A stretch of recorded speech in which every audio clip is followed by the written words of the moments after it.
అనగనగా ఒక చిన్న గ్రామం. ఆ గ్రామంలో ఒక చిన్న గుడిసె ఉండేది. ఆ గుడిసెలో వయసుకు పైపడ్డ ఒక ముసలావిడ ఉండేది. పాపం తన భర్త పిల్లలు విడిచిపెట్టి వెళ్ళిపోతారు. అప్పటి నుంచి తనకు వచ్చే ప్రభుత్వ పింఛనుతో జీవనం కొనసాగిస్తుంది. తనకు తోడుగా ఒక అనాథ పిల్లోన్ని పెంచుకుంటుంది. వాణ్ణి ముద్దుగా నాని అని పిలుస్తుంది. వీడేంటి ఇంకా రాలేదు? కూరగాయలకని వెళ్ళి గంట అవుతుంది. అదిగో మాటల్లోనే వచ్చేశాడు.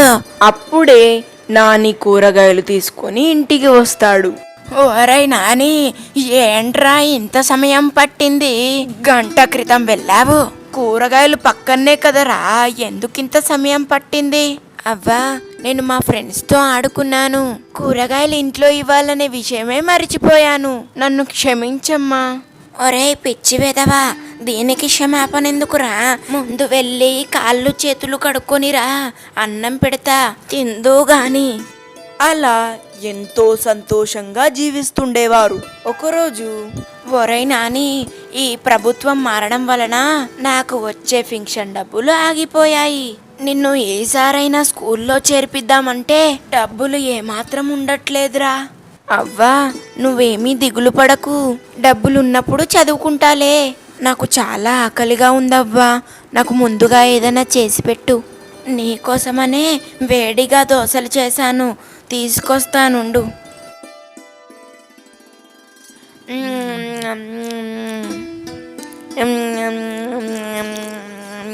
అబ్బా, ఎంత బాగా చేస్తావవ్వా నువ్వు దోశలు. నువ్వు చేసే దోశలు ఎంతో రుచిగా ఉంటాయవ్వా. నీ దోశలు తినాలంటే అదృష్టం ఉండాలవ్వా. అప్పుడు నానికి ఒక మంచి ఆలోచన తడుతుంది. అవ్వా, మనమెందుకు ఒక దోశల బండి పెట్టకూడదు? మన ఇంట్లో మూలకి పడ్డ బండి ఉంది కదా, ముందుగా ఆ బండిని శుభ్రం చేసుకొని మనం చక్కగా దోశలు పెట్టుకొని అమ్ముదామవ్వా. దానికి ఖర్చు కూడా తక్కువే. అవును నానయ్య, ఇదేదో బాగుందే, నాకు ఈ ఆలోచన తట్టనే లేదు. అలాగే చేద్దాం. ఆ అవ్వ చక్కగా బండిని శుభ్రం చేసి దోశల బండి పెడుతుంది. అవ్వ చక్కగా దోశలు వేయడం మొదలెడుతుంది. ఆ వాసనకి అటుగా వెళ్తున్న ఒక బాటసారి అవ్వ దగ్గరికి వస్తాడు. అవ్వా, వాసన బాగా వస్తుంది. వాసన ఇంత బాగా వస్తుందంటే దోశ ఇంకెంత బాగుంటుందో. అవ్వా, నాకు దోశయు. కూర్చో బాబు, 2 నిమిషాలలో వేస్తాను. ఇదిగో బాబు, ఉల్లిపాయలేసి తీసుకొచ్చాను. వేడిగా ఉంది, కాస్త చూసి తినండి.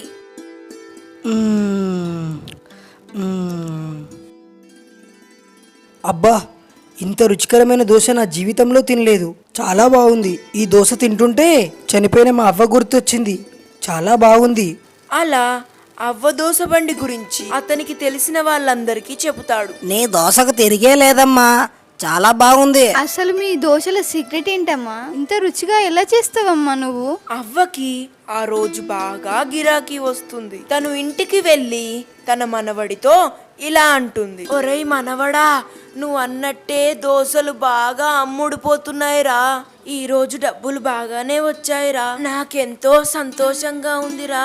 నేను చెప్పాను కదా అవ్వా, నువ్వు వేసే దోశలు చాలా రుచిగా ఉంటాయని. నువ్వు ఇలాగే ప్రతిరోజు దోశలు వేయు, మనకు చాలా డబ్బులు వస్తాయి.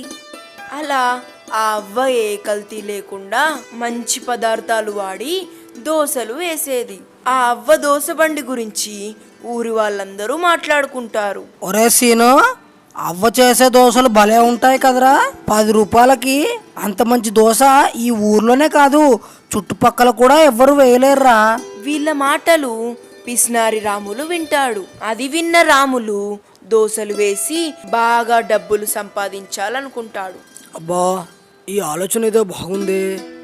నేను కూడా పెద్దగా దోశలు వేసి ఆ పదార్థాలకు కూడా పెద్దగా ఖర్చు ఉండదు, కల్తీవే వాడచ్చు. ఎలాగైనా డబ్బులు సంపాదించి కోటీశ్వరుడుగా మారాలి. జనాల ఆరోగ్యం గురించి నాకు పెద్దగా పట్టింపేం లేదులే, వాళ్ళు ఎలా పోతే నాకెందుకు.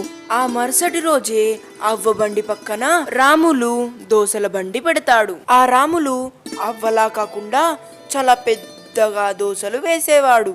ఓ పెద్దాయనా, ఓ మంచి మసాలా దోశ ఇవ్వు, ఆకలి దంచేస్తుంది. ఆ బాబు కూర్చో, నీకోసం పెద్దగా దోశ వేస్తాను, తిందువు గాని, కూర్చో.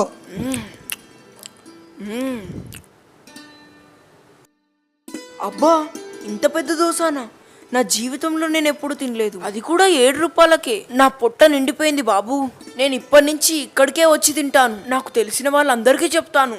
జనాలంతా రాములు దగ్గర తినడం మొదలు పెడతారు. అలా రాములు పెద్ద దోసలు వేయడంతో ఉన్నట్టుండి పాపం అవ్వకి ఏమాత్రం గిరాకీ ఉండేది కాదు. దోస పిండంతా పాడైపోయేది. ఒరేయ్ నాని, మనకు ఏమాత్రం గిరాకీ ఉండట్లేదురా. అందరూ ఆ రాములు వేసే పెద్ద దోస వైపే వెళ్తున్నారా.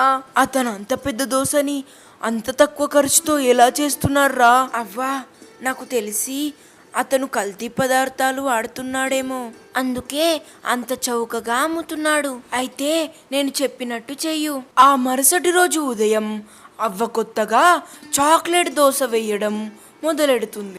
రండి బాబు రండి, చాక్లెట్తో చేసిన దోశ. ఏంటవ్వా, చాక్లెట్తో చేసిన దోశ? చాలా విచిత్రంగా ఉందే. అవును బిడ్డ, ఇది చాక్లెట్తో చేసిన దోశ.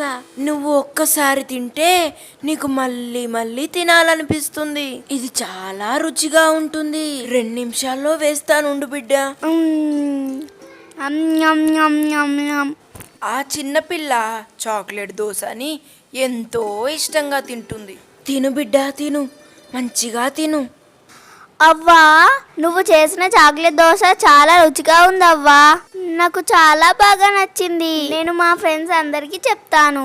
ఆగవ్వా, నిన్నొక ఫోటో తీసుకుంటాను. నీ చాక్లెట్ దోశ గురించి ఇన్స్టాగ్రామ్ లో పెడతాను. అలా ఆ చిన్నపిల్ల అవ్వని ఫోటో తీస్తుంది. ఎంతో టేస్టీగా ఉండే చాక్లెట్ దోశ. రావాలమ్మా రావాలి, రావాలమ్మా రావాలి. ఆ చిన్నపిల్ల ఇన్స్టాగ్రామ్లో అవ్వ వీడియోని వైరల్ చేస్తుంది. ఆ వీడియో చూసిన పక్క ఊరు వాళ్ళు కూడా అవ్వ దగ్గర చాక్లెట్ దోశ తినడానికి వస్తారు. అవ్వ చాక్లెట్ దోశ చాలా ఫేమస్ అయ్యి అవ్వకి చాలా గిరాకీ వస్తుంది. రాములకి ఏమాత్రం గిరాకీ లేకపోవడంతో వచ్చిన వాళ్ళపై విరుచుకు పడతాడు. రాములు కల్తీ పదార్థాలతో దోశలు చేస్తున్నాడని ఊరి వాళ్ళకి తెలుస్తుంది. ఒరే సీను, నీకు ఈ విషయం తెలుసా? ఆ పెద్ద దోశలు వేసే ఆ రాములు కల్తీ చేస్తున్నాడట్రా. అవునురా, మనం ఇలాగే ఊరుకుంటే ఆ కల్తీ దోశలు మనం తిని మన ఆరోగ్యాలు పాడవుతాయిరా. వెంటనే మనం వాడిని బండిని మూయించి వాడిని ఊరు నుంచి తరిమి కొట్టాలరా. ఆగురా దొంగ విధవా, కల్తీ చేసి అమ్ముతావారా? ఊరి వాళ్ళు రాముల్ని ఊరి బయటకి తరిమి కొడతారు. అలా అవ్వ దోశ బండి తనకు ఎంతో సంపదనిస్తుంది. అరే సీను, ఎంతైనా అవ్వదోసేరా. రుచి, ఆరోగ్యం, శుభ్రతలో అవ్వని మించిన వాళ్ళే లేరు. ఒరే నాని, నేను ఇక్కడి నుంచి బడికి పంపిస్తా. నువ్వు బాగా చదువుకొని ప్రయోజకుడు కావాలరా, అదే నా కోరికరా. పిల్లలు, ఈ కథలో మనం నేర్చుకోవాల్సిన నీతి ఏమిటి? మనం ఎప్పుడు నిజాయితీగా కష్టపడితే మనకు దేవుడు ఎప్పుడూ తోడుగా ఉంటాడు.